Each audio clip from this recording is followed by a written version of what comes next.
जय श्री कृष्णा। आप सभी कैसे हो? आशा करता हूँ कि आप सभी ठीक होंगे और मज़े में होंगे। तो दोस्तों, आज हम आपके लिए लाए हैं श्री कृष्ण जी की कुछ अद्भुत, अकल्पनीय, अनोखी कहानियाँ जो कि बहुत ही दुर्लभ हैं। ऐसी कहानियाँ कभी कभी ही सुनने को मिलती हैं। वो लोग बहुत ही भाग्यशाली होते हैं जो ऐसी दुर्लभ कहानी सुनते हैं।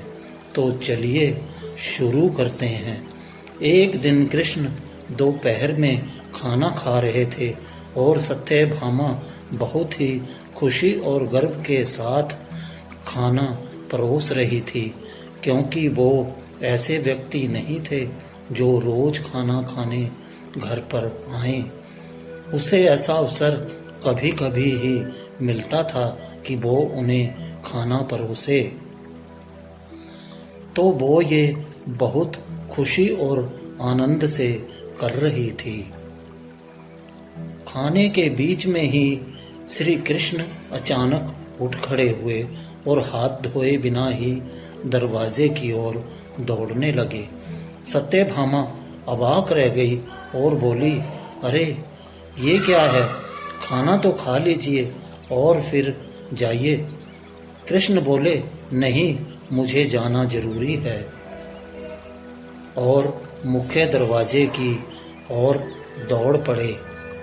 पर अचानक वे वापस मुड़े और खाना खाने बैठ गए। तब सत्यभामा ने पूछा, आप इस तरह क्यों दौड़ पड़े और क्यों वापस आ गए? ये सब क्या है? कृष्ण ने जवाब दिया, मेरा एक भक्त जंगल में बैठा था और उसके जीवन प्राण ही कृष्ण कृष्ण कृष्ण हो गए थे। मैंने एक भूखे बाघ को उसकी ओर आते देखा तो मुझे जाना पड़ा। मैं दरवाजे तक पहुंचा ही था कि उस बेवकूफ ने पत्थर उठा लिया, तो मैं वापस आ गया। अब उसे अपने आप ही अपनी परिस्थिति संभालने दो। एक बार कृष्ण के जन्म दिवस के अवसर पर उत्सव मनाने के लिए बहुत बड़ी तैयारियां की गई थी। नृत्य, संगीत और भी बहुत कुछ। लोग बड़ी संख्या में इकट्ठा हुए, पर कृष्ण घर में ही बैठे रहे। वे शायद उसमें भाग लेना नहीं चाहते थे। वैसे तो कृष्ण हर तरह के उत्सव के लिए हमेशा तैयार ही होते थे, पर इस दिन किसी वजह से उनकी इच्छा नहीं थी। रुक्मिणी आई और पूछने लगी, नाथ, आपको क्या हो गया है?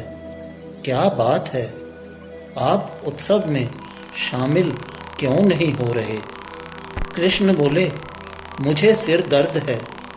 हमें नहीं मालूम उनको वास्तव में सिर दर्द था या नहीं। हो सकता है कि वाकई हो, और ये भी संभव था कि वे नाटक कर रहे हों। उनमें वो योग्यता थी। कृष्ण बोले, कोई जो मुझे वाकई में प्यार करता है, वो अपने पैरों की धूल अगर मेरे सिर पर मल दे तो मैं ठीक हो जाऊंगा। रुक्मिणी बोली, हमें वैद्यों को बुलाना चाहिए। तो वैद्य आए। उन्होंने हर तरह की दवाइयाँ दी।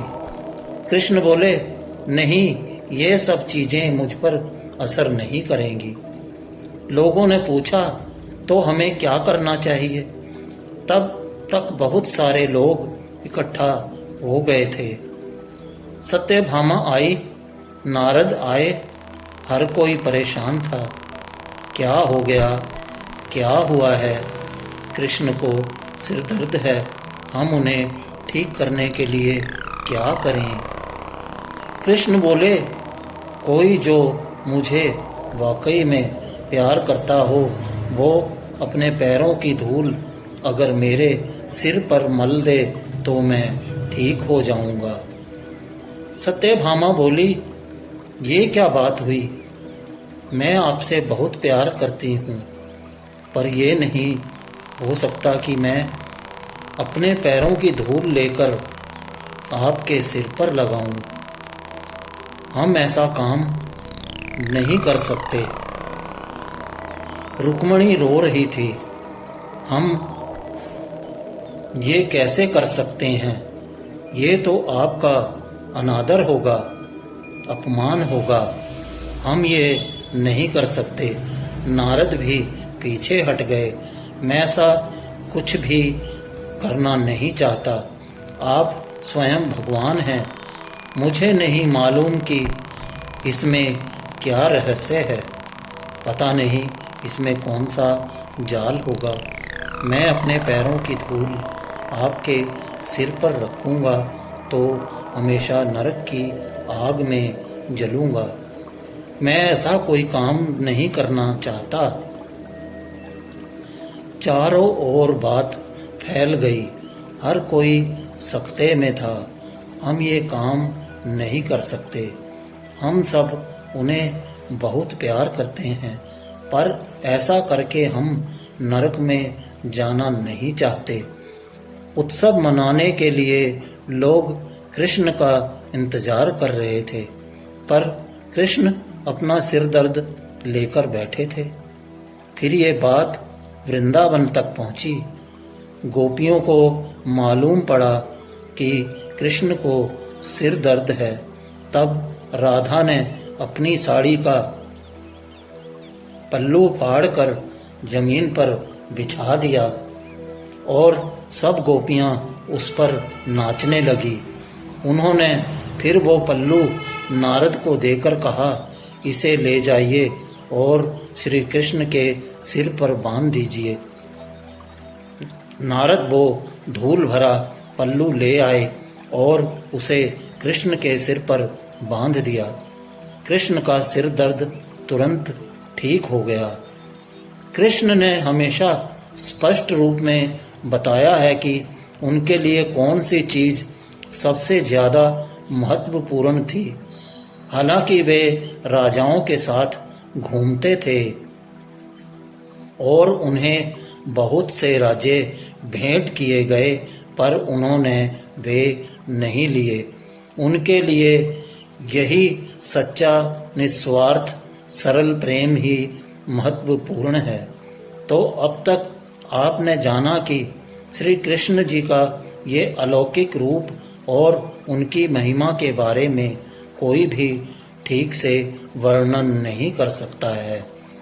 कहाँ तो वह खाना छोड़कर भक्त को बचाने के लिए जंगल में जाने वाले थे, फिर अचानक बैठकर खाना खाने लगे और बोले वो अपनी स्थिति संभाल लेगा।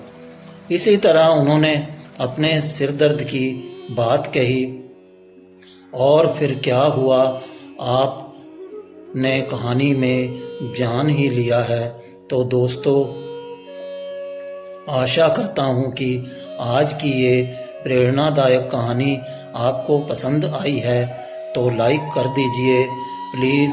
साथ ही मेरे चैनल को सब्सक्राइब करके बेल के बटन को भी दबा दें। आपकी अति कृपा होगी। तो मिलते हैं एक और मज़ेदार कहानी वीडियो के साथ। तब तक के लिए नमस्कार। जय श्री कृष्णा, जय हिंद।